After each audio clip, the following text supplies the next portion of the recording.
दोस्तों ये रहा केंद्रीय बजट 2022-23 किसके द्वारा पेश किया जाता है। तो ऑप्शन होगा वित्त मंत्री द्वारा। तो यहाँ पर पूछा गया था क्वेश्चन सेकंड देखिए, वित्त वर्ष 2023-24 का केंद्रीय बजट संसद में किसने पेश किया था। तो केंद्रीय बजट 2022-23 को जो है ये वित्त मंत्री हैं निर्मला सीतारमण ने पेश किया था। ऑप्शन होगा सही बी। फिर यहाँ पर देखिए कुछ पॉइंट हैं। निर्मला सीतारमण ने लगातार 5वीं बार केंद्रीय बजट पेश किया है। तो इन्होंने 5वीं बार जो है केंद्रीय बजट पेश किया है। 2014 में इन्होंने पहला बजट पेश किया था और यह मोदी का जो है 11वां बजट पेश किया है इन्होंने, यानी कि मोदी के काल का ये 11वां बजट है। फिर यहाँ पर अगला क्वेश्चन है, केंद्रीय बजट पेश करने वाली पहली महिला पूर्णकालिक वित्त मंत्री कौन है। तो पहली महिला जो है पूर्णकालिक सीतारमण है, निर्मला सीतारमण। ये ऑप्शन होगा बी सही। पहली पूर्णकालिक वित्त मंत्री हैं वो है निर्मला सीतारमण।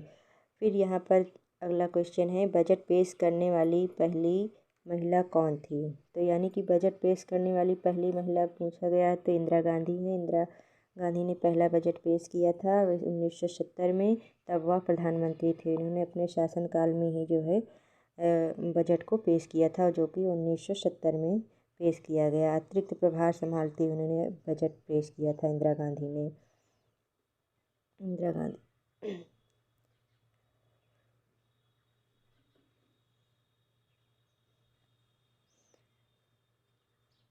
फिर अगला क्वेश्चन है, सर्वाधिक बार बजट पेश करने वाली महिला वित्त मंत्री कौन बनी है। तो सर्वाधिक बार जो है बजट पेश कर रही है निर्मला सीतारमण है। ऑप्शन बी सही होगा। निर्मला सीतारमण ने अब तक 5 बार पेश किया है बजट और इंदिरा गांधी ने 2 बार बजट पेश किया है। नेक्स्ट क्वेश्चन देखिए, संविधान के किस अनुच्छेद में केंद्रीय बजट का वार्षिकी वित्तीय विवरण के रूप में निर्दिष्ट किया गया है। तो अनुच्छेद 112 में ऑप्शन सही होगा ए। तो संविधान के केंद्रीय बजट को जो है अनुच्छेद 112 में जो है निर्दिष्ट किया गया है, तो वित्तीय विवरण के रूप में। तो आप इसको याद कर लीजिएगा, अनुच्छेद कौन सा है, अनुच्छेद 112। ऑप्शन सही होगा ए। केंद्रीय बजट को वार्षिक वित्त के विवरण के रूप में निर्दिष्ट किया गया है। फिर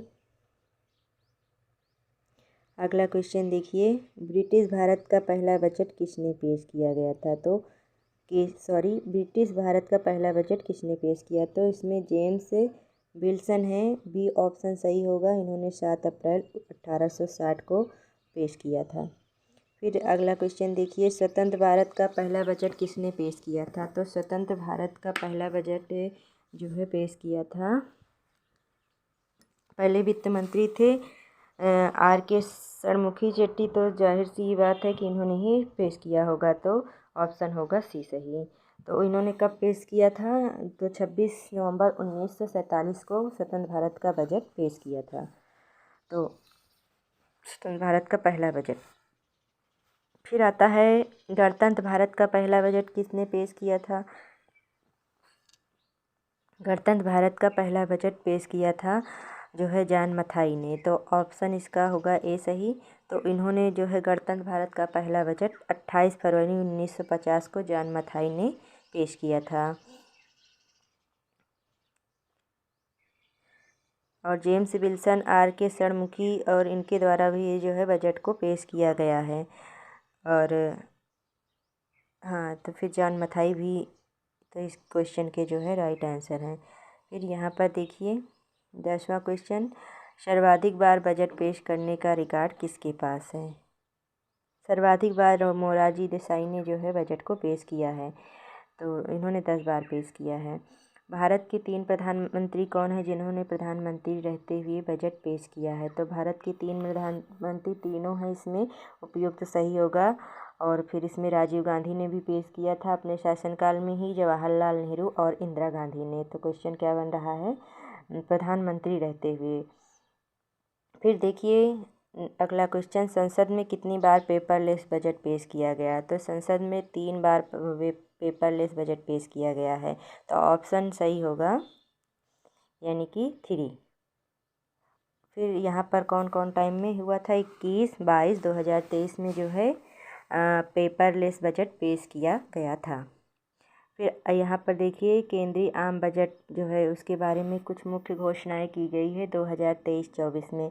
तो यहाँ पर बजट भाषण की शुरुआत करते हुए वित्त मंत्री ने अमृतकाल महोत्सव जो है कहा है। फिर दूसरा है क्लब मॉडल स्कूल की स्थापना हुई है, तो इसके लिए अगले 3 साल में इसको रेजिडेंशियल स्कूल स्थापित किया जाएगा। 38,800 शिक्षकों की भर्ती की जाएगी। 740 स्पोर्ट्स स्टाफ की भर्ती की जाएगी, जिसकी मदद 3.5 लाख आदिवासी छात्रों की मुहैया कराएगी। फिर 157 नर्सिंग कॉलेज की स्थापना की जाएगी। 157। फिर नेशनल चाइल्ड लाइब्रेरी की शुरुआत जो है ये कर रहा है, जिससे बच्चों की भौगोलिक जानकारी मिलेगी। इन्हें नेशनल डिजिटल लाइब्रेरी के जरिए बेहतर शिक्षा दी जाएगी। तो किसके द्वारा? नेशनल चाइल्ड लाइब्रेरी के द्वारा। और यह अंग्रेजी और क्षेत्रीय भाषा में जो है इसका छात्रों को काफ़ी मदद मिलेगी और इसका विकास होगा। फिर पैन कार्ड और पहचान पत्र के तौर पर जो है पैन कार्ड को स्वीकार किया जाएगा, यानी कि अब आपके पास अगर पैन कार्ड भी रहेगा तो आपको पहचान पत्र की ज़रूरत नहीं पड़ेगी। फिर देखिए कृषि ऋण लक्ष्य को बढ़ाकर 20 लाख करोड़ रुपए दिया जाएगा, जिससे पशुपालन, मत्स्य और डेयरी पर भी ध्यान दिया जाएगा। कृषि के लिए 20 करोड़ रुपए का प्रावधान किया गया है। पीएम आवास योजना को 66% यानी कि 97,000 करोड़ रुपए दिया गया है। फिर 8वां विशेष रूप से जनजातीय समूहों की सामाजिक आर्थिक में सुधार किया जाएगा। इसमें PMPVTG विकास मिशन शुरू किया जाएगा। फिर यहाँ पर रेलवे के लिए अगले वित्त वर्ष में 2.40 लाख करोड़ रुपए आवंटन किया जाएगा, यानी कि रेलवे के लिए। फिर प्राकृतिक खेती पर भी जोर दिया जाएगा। अगले 3 साल में 1 करोड़ किसानों को मदद मुहैया कराई जाएगी और 10,000 बायो इनपुट संस्थान केंद्र की स्थापना की जाएगी, यानी कि कितने? 10,000 बायो इनपुट केंद्र की स्थापना की जाएगी। ऊर्जा 11वां देखिए ऊर्जा सुरक्षा के क्षेत्र में 35,000 करोड़ रुपए का निवेश किया जाएगा। नवीनीकरण में जो है 20,700 करोड़ रुपए का निवेश किया जाएगा। 12वां देखिए सरकार प्रधानमंत्री कौशल विकास योजना 4.0 को लॉन्च करेगी। कौशल विकास योजना के बारे में इसे जो है 30 स्किल इंडिया इंटरनेशनल सेंटर देश भर में खोले जाएंगे इसके लिए।